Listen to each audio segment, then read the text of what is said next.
बाबू खान खिजर का मरूद कोई से खान बाबू खान खिजर का मरूद पकाने होते ना आ रहा है। मैं हर भाई को अपील करना अपने अपने नाले का लगा सकता उन्होंने तो चलो किसी भाई घर की नहीं उसका ना असली को जमीन में खड़े हैं और सब और जमीन में करो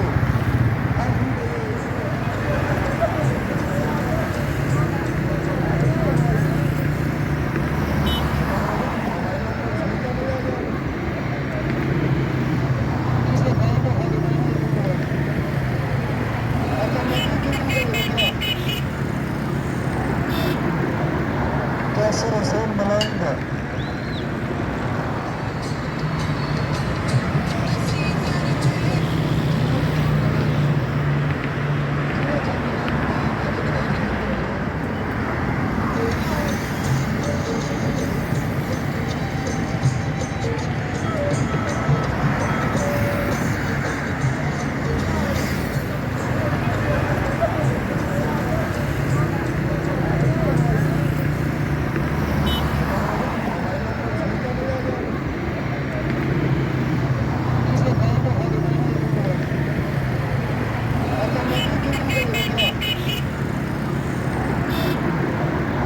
कैसे रसूल मलाएंगे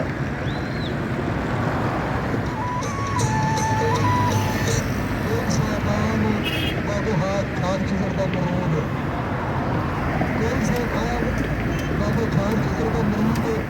पकाने होते ना आ रहा है। मैं हर भाई को अपील करना अपने अपने नाले का लगा सकता उन्होंने तो चलो